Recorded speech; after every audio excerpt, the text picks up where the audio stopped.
ذهن شما به طور خودکار تیز و قوی نمی ماند. اگر آن را به چالش نکشید به تدریج ضعیفتر می شود. نه یک باره بلکه در مرور زمان. تمرکز کمتر، فکر کنتر، حافظه ضعیفتر. بیشتری مردم این تغییرات را حس نمی کنند. اما روانشناسی نشان می دهد که ذهن شما هر چیزی می شود که آن را تمرین بدهید.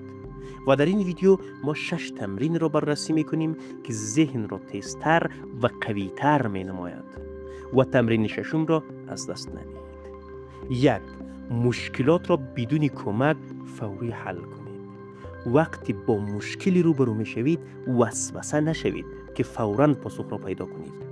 کمی مکث کنید و اجازه دهید ذهنتان خودش راه حل را جستجو کند، حتی اگر این تلاش اولیه سخت یا ناراحت کننده به نظر برسد. مهم است که با آن مواجه شوید. هر بار که ذهن شما با مشکل تنها میماند و به خودش تکیه میکند، شبکه‌های عصبی عمیق‌تر فعال می شود و مغز شما قوی‌تر می شود، حتی اگر پاسخ را پیدا نکنید. خود تلاش برای یافتن راه حل باعث افزایش قدرت تفکر تحلیلی و انعطاف پذیری ذهنی می شود. 2. تمرکز عمیق و بدون حواس پرتی را تمرین کنید. یک کار را انتخاب کنید و روی آن کاملا متمرکز شوید. تمام وسایل حواس پرتی مانند تلفن، اعلانها یا صداهای اطراف را حذف کنید. هدف این است که حداقل 20 دقیقه بدون وقفه روی یک کار باقی بمانید. در این زمان هیچ سویچ، چک کردن یا اسکرول نباید صورت گیرد. تمرکز عمیق باعث می شود ذهن شما پایدارتر شود و روانشناسی نشان می دهد افرادی که تمرکز طولانی مدت دارد توانایی بالاتری در حل مسائل پیچیده و یادگیری دارند. با تمرین مداوم مغز شما یاد می گیرد که توجه خود را کنترل کند و از پراگندگی افکار جلوگیری کند. تمرین سوم را حتما انجام دهید. قبل از اینکه تمرین سوم را ببینید دکمه لایک را فشار بدهید. 3. چیزی کمی دشوار یاد بگیرید. یادگیری چیزی که چالش برانگیز است اما غیر ممکن نیست بهترین روش برای رشد ذهن است. اگر همیشه چیزهای آسان یاد بگیرید ذهن شما عادت می کند و رشد واقعی رخ نمی دهد. موضوع انتخاب کنید که مجبور شوید عمیق فکر کنید، سوال بپرسید و اطلاعات جدید را با دانش قبلی خود ترکیب کنید، حتی اگر ابتدا همه چیز را نفهمیدید. این تلاش باعث شکلگیری مسیرهای عصبی جدید و افزایش ظرفیت یادگیری می شود. روانشناسی نشان می دهد که یادگیری چالش برانگیز سریعترین و مؤثرترین راه برای تقویت مهارت‌های ذهنی است. 4. اطلاعات را از حافظه به یاد بیاورید.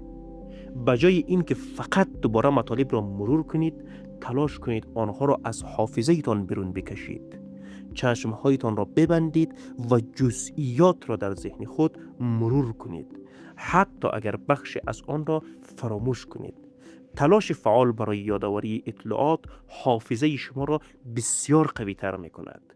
این کار باعث می شود مغز شما تمرین کند که اطلاعات را به صورت فعال بازیابی کند، نه اینکه صرفاً آنها را دوباره بخواند.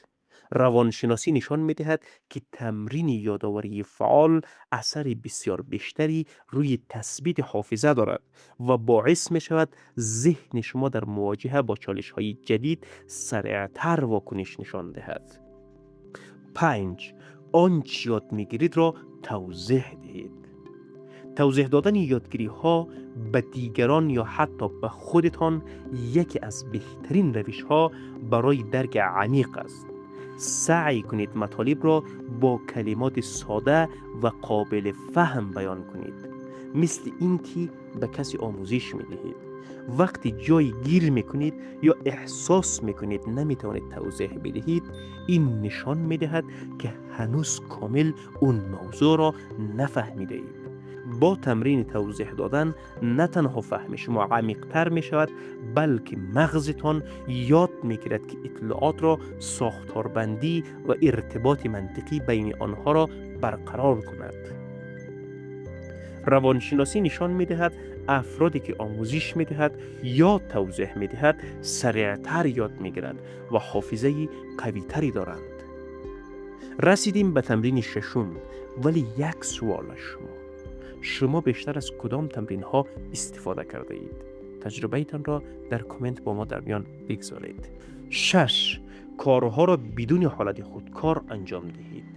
ذهن انسان به عادتها عادت می کند و بسیاری از فعالیت‌های روزمره را به صورت خودکار انجام می‌دهد. اما برای تقویت مغز لازم است این حالت خودکار را بشکنید. از دست غیر غالب برای انجام کارهای ساده استفاده بکنید. مسیر روزانه خود را تغییر دهید یا عادات کوچک روزمره را عمدن جابجا کنید. هر کار جدید و متفاوتی که ذهنتان به آن عادت ندارد باعث می شود مغز فعال بماند و مسیرهای عصبی جدیدی شکل بگیرد. روانشناسی نشان می دهد مواجهه با تنوع و چیزهای تازه انعطاف پذیری مغز را افزایش می دهد و توانایی حل مسئله و یادگیری را بهبود می بخشد. این تمرین ها ممکن است ساده یا کم هیجان به نظر برسد، اما دقیقاً همان چیزی هستند که ذهن برای تیز و قوی شدن نیاز دارد: تمرکز، حافظه، تفکر تحلیلی و انعطاف پذیری. هرچی بیشتر این تمرین ها را انجام دهید، ذهن شما تیزتر، سریعتر و قویتر می شود و می تواند در دنیای پیچیده امروز عملکرد بهتری داشته باشد.